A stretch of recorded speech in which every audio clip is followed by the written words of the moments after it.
الحمد لله رب العالمين والعاقبة للمتقين والصلاة والسلام على رسوله الكريم أما بعد أعوذ بالله السميع العليم من الشيطان الرجيم بسم الله الرحمن الرحيم من عمل صالحا من ذكر أو أنثى وهو مؤمن فلنحيينه حياة طيبة.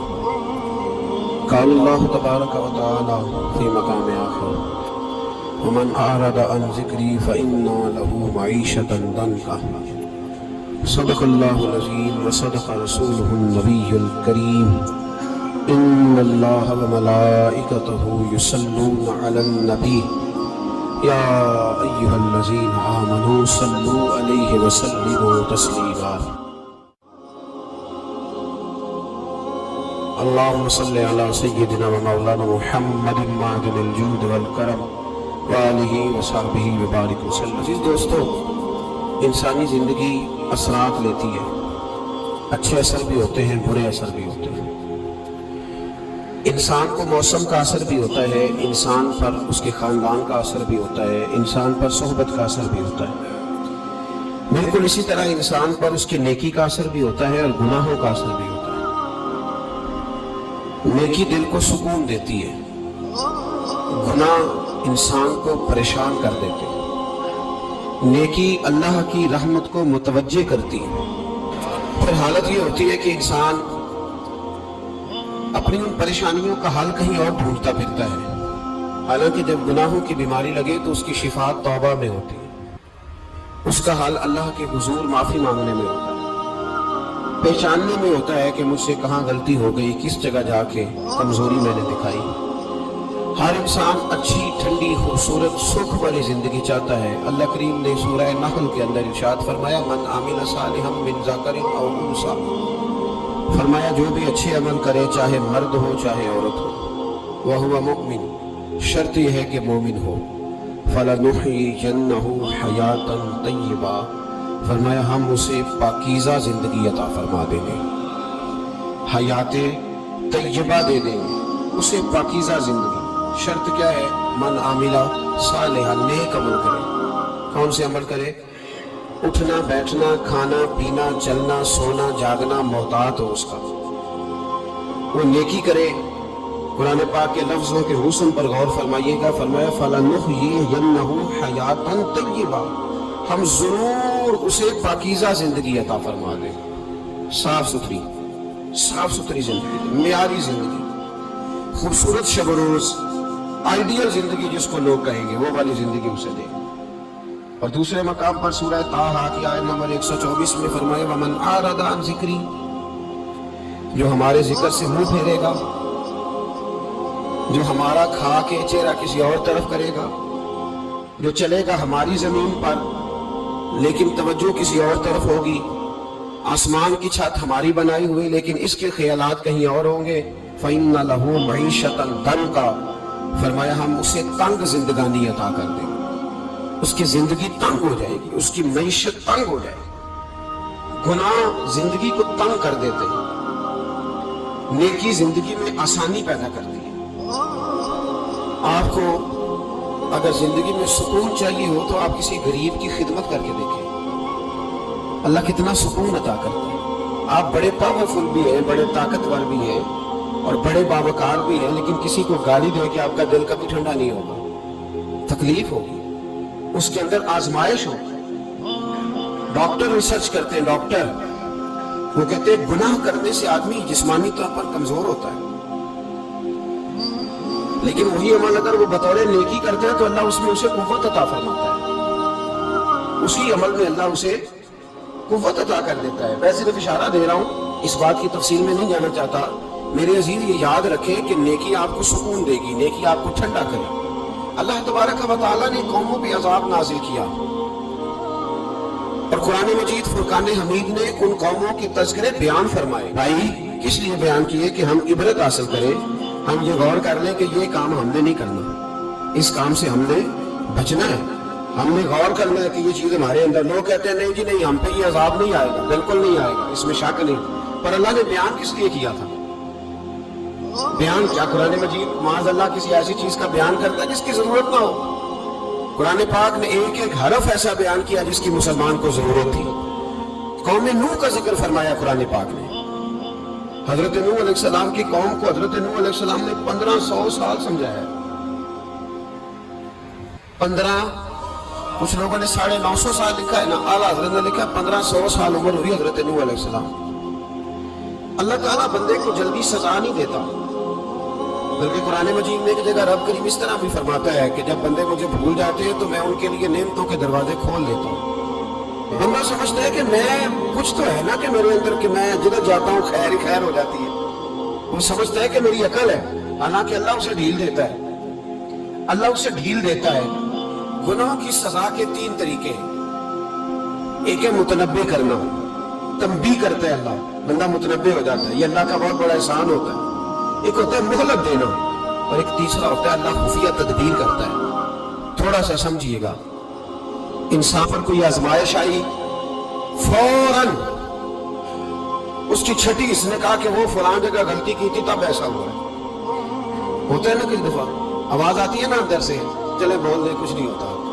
اللہ جانتا ہے یہاں کوئی کچھ نہیں کہے گا آپ کو، اور ہماری تو ویڈیو بھی نہیں گھومتی، یعنی خبر بھی نہیں ہوگی کس نے ہاں کر دی کس نے نہ کر دی۔ آپ بغیر ٹینشن کے بات چیت کریں، آج کچھ نہیں ہوتا انشاءاللہ تعالی۔ آتی ہے اندر سے آواز، میں آپ سے اس لیے ان چیزوں کی تصدیق کراتا ہوں کہ باقیوں کو بھی آتی ہے کہ نہیں، اس لیے تصدیق۔ کبھی کوئی کسی جگہ انسان پریشان ہوتا ہے تو محسوس کرتا ہے کہ وہاں مجھ سے ہوتا ہے نا جی، جس کو یہ نصیب ہو جائے بڑا خوش نصیب آدمی ہے۔ حضرت مولا علی فرماتے ہیں اگر تجھے دنیا میں سزا مل گئی تو بچ گیا ہے، سمجھ پھر اللہ کرم کرے گا، آخرت میں سزا نہیں دے گا۔ اور یہ یاد رکھ لے، وما اصابکم من مصیبت فبما کسبت ایدیکم ویعفو عن کثیر۔ اللہ فرماتا ہے دنیا میں تجھے جو بھی تکلیف پہنچتی ہے وہ تیرے ہاتھوں کے کرتوتوں کی وجہ سے پہنچتی ہے۔ ویعفو عن کثیر، فرمایا کثیر گناہ تو میں ویسے ہی معاف کر دیتا ہوں۔ یہ جو تیری زندگی میں دکھ ہے نا، یہ بھی میری قلیل سزائیں ہیں۔ یہ کثیر پر سزا، یہ قلیل ہے، قلیل یہ جو تمہاری زندگی میں تکلیف ہے۔ انسان کو سزا ملتی۔ حضرت فضیل بن عیاض رحمۃ اللہ تعالیٰ نے گھوڑے پہ بیٹھے تھے، گھوڑا شرارت کرنے لگ گیا، اچھلنے لگ گیا، کودنے لگ گیا، تو حضرت فضیل بن عیاض نیچے اترے، ایک کونے میں جا کے نماز کی نیت باندھ لی، 2 رکعت نماز پڑھی، پھر دیر تک استغفار پڑھتے رہے، روتے رہے، دعا کرتے رہے، واپس آئے۔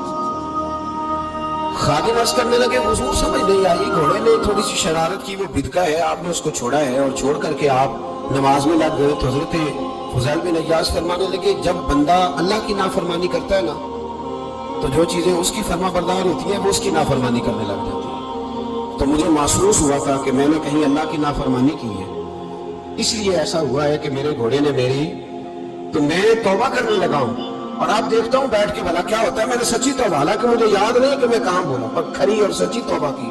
دوبارہ گھوڑے پہ بیٹھے تو گھوڑا بالکل صحیح ہو کے ساتھ چلنے لگ گیا۔ میرے بھائی جب یہ تنبیہ ہے اللہ کی طرف سے، یہ متنبع کیا جاتا ہے کہ تو بعد آجا۔ بہت ساری جگہوں پہ انسان کو وقتی طور پر اگر سزا مل جائے، نبی پاک علیہ السلام کی خدمت میں ایک صحابی آئے، بات مضبوط کر دوں، واقعہ سنایا ہے نا تو کچھ لوگ سمجھتے ہیں کہ یہ واقعہ ہے، تو میں ایک حدیث پاک امام بہقی کی لکھی ہوئی عرض کرتا ہوں۔ نبی پاک علیہ السلام کے ایک صحابی آئے اور ان کا سر پھٹا ہوا تھا، خون بہ رہا تھا۔ سرکار نے فرمایا کیا ہوا؟ عرض کی حضور ایک عورت جا رہی تھی، میری نظر پڑی، ابھی نظر پڑی ہے کہ میرے آگے ستون آ گیا تو میرے سر پہ لگ گیا ہے۔ نبی پاک صلی اللہ علیہ وسلم نے فرمایا تیرے لیے خوشخبری ہے، اگر دنیا میں تیری غلطی کی تجھے سزا ملی ہے تو پھر رب تجھے قیامت میں سزا نہیں دے گا، پھر اللہ قیامت میں سزا۔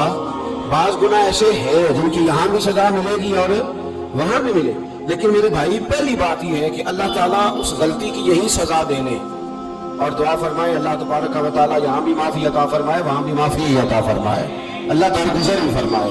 لیکن میرے بھائی ایک تو یہ سزا، ایک سزا یہ ہوتی ہے کہ انسان جب گناہ کرنے لگتا ہے تو اللہ نعمتوں کے دروازے کھولتا ہے، مہلت دیتا ہے۔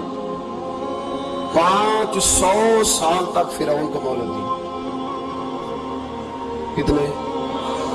یہاں جو 5 سال حکومت کر لیتا ہے وہ کہتا ہے سب سے قابل میں ہی ہوں، مجھے مہلت ملی ہوئی۔ 500 سال مہلت دی اللہ تعالیٰ، اور فرعون کی قوم پر پتہ عذاب کس طرح کے آئے تھے؟ ٹڈیاں مسلط کر دی اللہ نے، یہ گھومتی نہیں چھوٹی سی، ہم اپنی زبان میں اس کو کچھ لوگ مختلف ناموں سے یاد کرتے ہیں، کوئی مکڑی کہتا ہے، کوئی کچھ کہتا ہے، مسلط کر دی جاتی نہیں۔ ان پر بنی اسرائیل کے ان مقابل جو فرعون کی قوم تھی، ان پر الزام اس طرح کا عذاب آیا کہ مینڈک مسلط کر دیا اللہ تعالیٰ۔ برتن کھولتے تھے اندر مینڈک نکلتا تھا، دنیا کی ہر دوائی استعمال کرتے تھے لیکن مینڈک نکل آتا تھا۔ تھوڑا سا سمجھا کریں چیزوں کو، ہمارے رنگ نہیں زیادہ گورے کہ ہم پر عذاب نہیں آتا، کوئی بہت زیادہ اللہ تعالیٰ معاف فرمائے دولت نہیں جمع کرا بیٹھے شاہی خزانے میں کہ ہم سے پوچھا نہیں جائے۔ یہ مہلت ہے، مہلت کو مہلت سمجھو، پھر جب پکڑ آتی ہے نا اللہ کریم کی، میں نے دیکھا ہے کروڑوں روپیہ، 6 اولادیں، ایک شخص کے بچے باہر سے آ رہے تھے، وہ بندہ بیمار تھا، مجھے کہنے لگا حضرت جی دعا کریں میں ان کے آنے سے پہلے مار جاؤں ورنہ آ کے مجھے مار دیں گے، دعا کریں۔ اتنی بے سکونی، کروڑوں روپیہ پڑا ہے تو یہ عذاب نہیں؟ کوئی ضروری ہے کہ پتھر ہی برسیں گے تو سمجھ آئے گی؟ یہ جو سگا بیٹا بوڑھے باپ کے قریب سے گزر جاتا ہے، سلام نہیں لیتا تو اس کو عذاب نہیں سمجھتے؟ یہ جو امت کی بیٹیاں، امت کی بچیاں، ہماری بچیاں ایک سال کے اندر 75,000 ہزار بچی ایک ڈویژن سے بھاگ کے شادی کر رہی ہے، اور ایک صوبے سے، تو اس کو آپ اللہ کا عذاب نہیں سمجھتے؟ یہ معمولی بات ہے؟ نہیں ہمارے رنگ ہو رہے ہیں، ہم بڑے سمارٹ ہیں۔ 1500 سال مولد دی نوح علیہ السلام کی قوم کو، کتنے سال؟ بول کے بتائیے، بول کے دوبارہ بولیے۔ 1500 سال۔ کوئی آدمی اپنی سمارٹنس پہ خوش نہ ہو جائے کہ 20 سال ہو گئے میں تو نافرمانی بھی کر رہا ہوں، روٹی بھی پک رہی ہے، میں تو حرام بھی کھا رہا ہوں، پھر بھی سب ٹھیک ہے۔ 1500 سال مہلت دی۔ پھر حضرت نوح کہنے لگے اللہ میں نے تو بڑا سمجھایا، نہیں باز آتے۔ رب کریم نے فرمایا کشتی بناؤ۔ اللہ کے پیغمبر کشتی بنانے لگے تو قوم مذاق اڑانے لگ گئی۔ آپ کیا کرنے لگے ہو؟ آپ کشتی بنانے لگے ہو، خیر تو ہے، قوم مذاق اڑا رہی ہے۔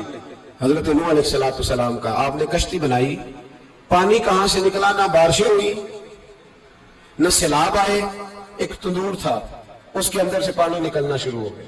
کبھی تندور سے بھی پانی نکلا ہے، اور جب نکالنے والا چاہتا ہے تو وہاں سے بھی ایک تندور سے پانی نکلا، اتنا نکلا اتنا نکلا اتنا نکلا کہ قوم ساری ڈوب گئی۔ قرآن مجید کے صفحات شہادت دیں گے کہ حضرت نوح کی قوم کا بچہ بہ گیا، بچے صرف وہ تھے جو حضرت نوح کے ساتھ ہو گئے، تباہ ہو گئی۔ اللہ بے نیاز ہے، بے نیاز۔ 1500 سال مہلت ملے اور تو پھر بھی کہے رب بڑا کریم ہے، معاف کر دے گا۔ 1500 سال تجھے گنجائش دے اور تو کہے کوئی نہیں، بات معافی ملنی چاہیے ابھی بھی۔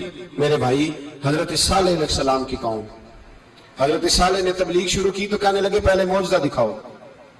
جی آج تو نہیں لوگ معجزے مانگتے، آج بھی لوگ کرامتے اور معجزے، اللہ معاف کرے، جو چیزیں معجزہ تو ہو نہیں نہ سکتا، لیکن آج بھی لوگ آپ یقین کریں کہتے ہیں یہ بڑی نمازیں پڑھتا ہے تو پھر بخشا کیوں نہیں گیا، پھر کیوں نہیں منو سلوا کیوں نہیں اترا اس پر، پھر میں بھی اسی طرح ہوں، کیا اس کے اندر خوبی آ گئی؟ مولوی بھی ویسے ہی ہے، صوفی بھی ویسے ہی ہے، لوگ مانگ نہیں رہے، لوگ دلیلیں مانگ نہیں رہے، ابھی بھی لوگ بحث نہیں کرتے، کیا فرق آ گیا جی؟ ویسے ہی ہے سارے۔ اللہ تعالیٰ سے ڈرنا چاہیے، ہمیں سامنے والے کی طرف دیکھ کر صحیح ہونے کا حکم نہیں ہے، ہمیں اپنی اصلاح کا حکم ہے، اپنی طرف دیکھ کے اپنے آپ کو ٹھیک کرنے کا۔ الزام لگا کے گزر جانا اس کا کوئی مطلب؟ سنو اور یاد رکھو، حضرت صالح علیہ السلام سے کہنے لگے پہلے معجزہ دکھائیں، تو حضرت صالح علیہ السلام نے فرمایا اونٹ کہاں سے پیدا ہوتے ہیں؟ کہا اونٹنی کے بطن سے۔ فرمایا آؤ میں تمہیں پہاڑ کے اندر سے اونٹنی پیدا کر کے دکھاتا ہوں۔ کہاں سے؟ پہاڑ کے اندر سے۔ حضرت نوح ساتھ لے کے گئے تو پہاڑ کے اندر سے اونٹنی نکلی، اور اونٹنی بھی گابن تھی، اس کے پیٹ میں بچہ، اور اونٹنی اتنا دودھ دیتی تھی کہ ساری بستی دودھ پی جاتی تھی، پھر بھی دودھ بچ جایا کرتا تھا۔ لیکن حضرت نوح علیہ السلام نے فرمایا تم نے دیکھ تو لیا یہ اسے، یہ جتنا دودھ دے گی روٹی بھی اتنی کھائے گی، ایک دن تم سارے پانی پیو گے، ایک دن یہ سارا پانی پیا کرے گی، ایک دن تم سارے باقی جانوروں کو گھاس کھلاؤ گے، ایک دن یہ اونٹنی، اور اونٹنی کا نام کیا؟ ناقۃ اللہ، اللہ کی اونٹنی۔ کس کی اونٹنی؟ نام کیا ہے؟ اللہ کی، یہ اللہ کی اونٹنی ہے۔ تو حضرت نوح علیہ السلام کی اونٹنی، فرمایا اس کی بے ادبی نہ کرنا۔ باز نہیں آئے لوگ، باز نہیں آئے، کہنے لگے جی دودھ دینا تو ٹھیک ہے، پر یہ جو سارا پانی پی جاتی ہے نا، یہ صحیح نہیں. یہ جو ساری گھاس کھا جاتی ہے یہ نہیں ٹھیک. دودھ دینا تو ٹھیک ہے پر یہ نہیں صحیح. آپ نے فرمایا اسے کچھ نہ کہنا, اللہ کی اونٹنی ہے. میں کہا کرتا ہوں ان لوگوں نے ناقۃ اللہ کی بے ادبی کی. حضرت نوح علیہ السلام کی اونٹنی کی ٹانگیں کاٹ دی, صالح علیہ السلام کی. اور دیکھو اللہ بڑا بے نیاز ہے, اگر پیدا کرنا جانتا ہے تو حفاظت کرنی نہیں جانتا. لیکن رب کریم نے فرمایا نہ کرنا. انہوں نے ان کے پیر کاٹ دیے, کانوں پہ چھریاں لگائیں. اونٹنی جب مر گئی, اونٹنی اللہ تبارک و تعالیٰ کی وہ اونٹنی جب مر گئی تو حضرت صالح علیہ السلام کی قوم پر رب کریم نے زلزلہ بھیجا. اذا زلزلت الارض زلزالها